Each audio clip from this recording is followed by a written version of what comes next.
رمضان مبارک میں ایک فرض ادا کرنے پر 70 فرض کا ثواب ملتا ہے، تو عرض یہ ہے کہ جب ہم قضا فرض ادا کرتے ہیں تو اللہ تعالیٰ ان قضا فرضوں کا ثواب عطا فرمائیں گے، یا وہ قضا فرض 70 دن کی قضا فرض نماز کے ادا ہو جائیں گے؟ میاں ادا کرتے جاؤ، زیادہ ضربیں تقسیمیں نہ دو، اللہ کی رحمت پہ چھوڑ دو، وہ زیادہ بھاری ہے۔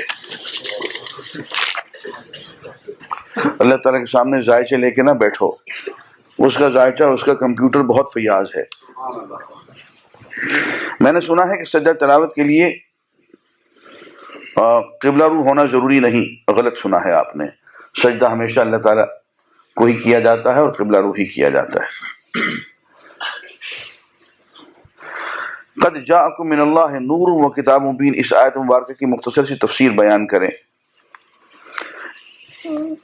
دیکھیے، اس آیت کو لوگوں نے اختلاف کا باعث بنایا ہوا ہے، اور وہ چونکہ اس سے نور کا لفظ جو ہے وہ حضور اکرم صلی اللہ علیہ وسلم کی ذات پہ بھی استعمال کیا جا سکتا ہے، تو بھئی حضور کو نور مان لیا ہم نے، تو کیا حضور کو نور ماننے سے آپ کی بشریت کا انکار کرنا ضروری؟ اب بے ایمانی یہ کرتے ہیں کہ جب وہ حضور کے لیے نور کا لفظ اگر ہم مان لیں تو بشریت کا انکار کر دیتے ہیں، اور وہ کلمہ کفر ہے، اس لیے کہ حضور کو قرآن میں بشر کہا گیا ہے۔ بھائی مان لو کہ حضور نور ہے، نور علی نور ہے، نور مجسم ہے، لیکن بشریت سے انکار کیسے کرو گے؟ ایک بشر نور بھی تو ہو سکتا ہے، اور ایک نور بشر بھی تو ہو سکتا ہے، اور کیوں نہیں ہو سکتا؟ ہے، حضور اکرم صلی اللہ علیہ وسلم ہے۔ آپ نے جہاد کا ذکر کیا، تو اس سلسلے میں عام گھریلو خواتین کا کیا کردار ہوگا؟ اگر گھریلو خواتین آپ کو سیدھا کر دیں تو اس سے بڑا جہاد اور کوئی نہیں۔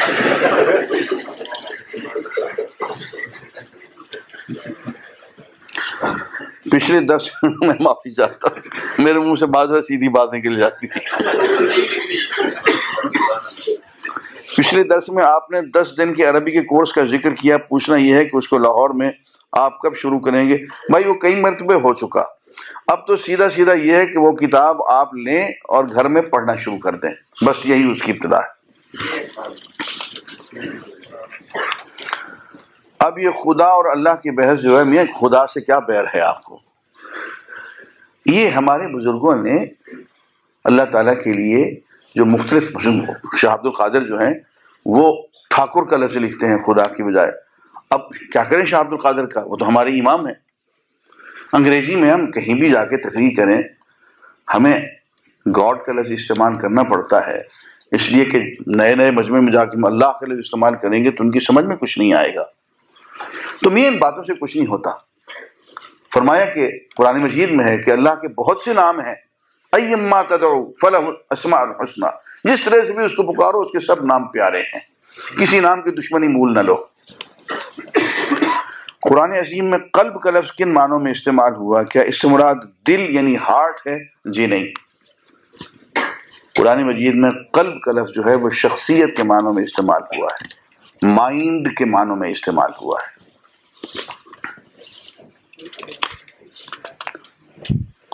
لفظ شہادت کا کیا مفہوم ہے؟ گواہی دینا۔ کیا انسان اپنا مقصد جب اللہ کو ٹھہرا لے اور نبی کریم صلی اللہ علیہ وسلم کے بتائے ہوئے طریقے پر عمل کی کوشش میں لگا رہے تو اس صورت میں اس کی کسی بھی قسم کی موت شہادت ہوگی؟ آپ نے بالکل ٹھیک سوچا۔ اگر زندگی کا رخ ٹھیک راستے پہ چل جائے تو جب بھی جہاں بھی جیسے بھی موت آئے گی شہادت ہوگی۔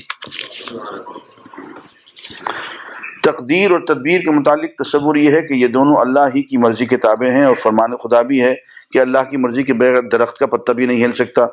تو پھر انسان سے سرزد ہونے والے اعمال، کیا بھئی آپ درخت کے پتے ہیں؟ انسان میں اور درخت کے پتے میں تو بہت فرق ہے۔ انسان سے سرزد ہونے والے اعمال کے ذمہ دار انسان کو ہی کیوں ٹھہرایا جاتا ہے؟ مزید یہ بھی وضاحت کر دیں کہ بھلائی کے لیے انسان کو تکلیف کیوں برداشت کرنا پڑتی ہے اور برائی میں لذت کیوں ہوتی ہے؟ بالکل سیدھی سی بات ہے۔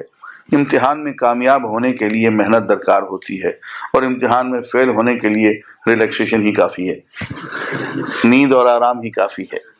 بالکل وہی صورتحال یہاں پہ بھی ہے۔ جب آپ کو بلندی پہ جانا ہو تو اس کے لیے آپ کی سانس پھول جاتی ہے، محنت کرنا پڑتی ہے۔ اسی لیے فرمایا یا ایھا الانسان، اے انسان، انک کادح الی ربک، تو تکلیفیں جھیل جھیل کے اپنے پروردگار کی طرف بڑھ رہا ہے۔ منزل مشکل ہے نا، دور ہے، بلندی زیادہ ہے۔ نماز کی رکعت میں امام صاحب کے ساتھ رکوع میں ملنے سے رکعت ہو جاتی ہے یا نہیں؟ جی ہو جاتی ہے، بشرطے کہ آپ 3 مرتبہ سبحان ربی العظیم کہہ دیں۔ امام صاحب کے پیچھے نماز پڑھتے وقت چاہے وہ اونچی آواز سے تلاوت کریں یا آہستہ، مقتدی کو بھی الحمد شریف پڑھنی چاہیے یا نہیں؟ صحابہ نے حضور اکرم صلی اللہ علیہ وسلم سے یہ سوال کیا کہ یا رسول اللہ، ایک طرف سے تو قرآن مجید میں یہ ہے کہ اذا قرئ القرآن فاستمعوا له وانصتوا لعلکم ترحمون، کہ جب قرآن پڑھا جائے تو غور سے سنو اور خاموش رہو تاکہ تم پہ رحم کیا جائے۔ ایک طرح سے آپ نے یہ فرمایا کہ لا صلاۃ الا بفاتحۃ الکتاب، کہ فاتحہ کتاب سورہ فاتحہ پڑھے بغیر نماز نہیں ہوتی۔ اب ہم کیا کریں؟ تو اس سوال کے جواب میں جو آپ نے ارشاد فرمایا بس اس کو پلے باندھ لیں۔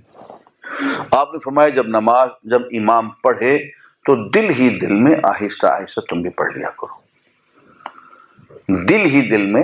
اب دیکھیں امام پڑھے گا الحمدللہ رب العالمین، سانس تو لے گا نا، سانس لیتا ہے امام، تو جب بھی وہ سانس لے تیزی سے ساتھ پڑھ لے الحمدللہ رب العالمین۔ آگے وہ پڑھتا ہے الرحمن الرحیم، تو ساتھ ہی ساتھ دل ہی دل میں پڑھ لیں۔ ایسا نہیں ہونا چاہیے کہ وہ بھی پڑھ رہا ہے آپ بھی پڑھ رہے ہیں، منچے سرایم و تنبورہ منچے سرایت، یہ غلط ہے۔ امام ابو حنیفہ نے بھی یہی کچھ کہا ہے، اور خود حنفی علماء کے نزدیک بھی ان رکعتوں میں جس میں امام کی قرات جہری نہیں ہے مقتدی پڑھ سکتا ہے، پڑھنا کوئی اتنی غلط بات نہیں ہے۔ اور جہری قرات میں جہاں امام رکتا ہے آپ ہلکی سی آواز میں دل ہی دل میں پڑھ لیں۔